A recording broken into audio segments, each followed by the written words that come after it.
Yo les amis, j'espère que vous allez tous très bien, très content de vous retrouver dans cette vidéo. Au terme de ce match de dingue, encore une fois, les mots commencent à manquer pour décrire cette Coupe du Monde les gars. Mais la France rejoint le Maroc avec cette victoire 2-1 contre l'Angleterre, victoire acquise dans la douleur mais avec l'expérience. Premièrement, qu'est-ce qui a marché pour la France sur cette première mi-temps et comment l'Angleterre a-t-elle encaissé ce but? La France a réussi à boucher les espaces pour Bellingham, Foden et Kane pour ne pas qu'ils s'orientent le jeu anglais, c'est-à-dire la ligne de passe vers ces trois joueurs, car ce sont les joueurs les plus créatifs dans ce 11 de départ anglais, et je rajoute même Bukayo Saka.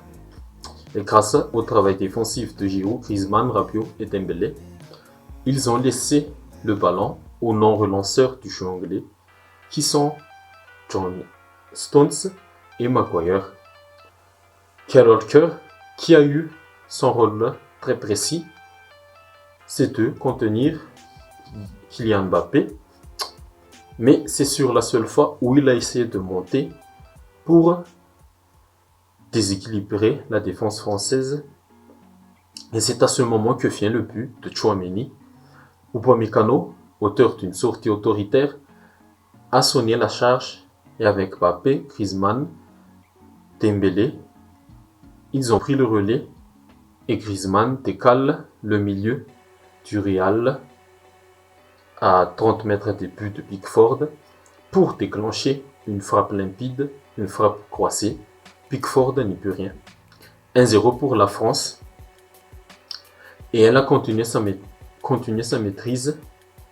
Le but de la France sur cette première période, c'était de faire sortir l'Angleterre pour lancer une contre-attaque rapide avec la vitesse de Mbappé ou de Dembélé.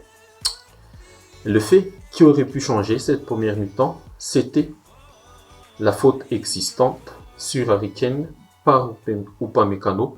Oui, Upamecano a eu quelques difficultés face à l'attaquant anglais, mais c'était sans conséquence. Et le plan français aussi n'était pas complètement serein. Et on va en reparler tout à l'heure sur le deuxième point de cette analyse, car ils ont quand même encaissé quelques occasions dans cette première mi-temps. Et au retour des vestiaires, les Anglais ont pris le commande du match en pressant haut les Français. Une réaction positive, car c'est la première fois aussi que l'Angleterre est menée dans le match durant cette Coupe du Monde. Et Saka a fait beaucoup de mal sur son côté et obtient le penalty sur Tchouaméni. Et le penalty a été bien transformé par Harry Kane, un partout. Le match change complètement de physionomie. La phase ascendante est du côté anglais. Ils attaquaient en masse. La France était sous l'eau pendant la majorité de la première période. Elle n'arrivait plus à mettre le pied sur le ballon. Et les Anglais ont contrôlé Mbappé et Dembélé sur leur côté respectif. Mais comme à tous les matchs français, quand le collectif est au bord du gouffre, les individualités font le travail. Giroud a failli redonner une première fois l'avantage à son équipe, mais Pickford sort très bien son tir.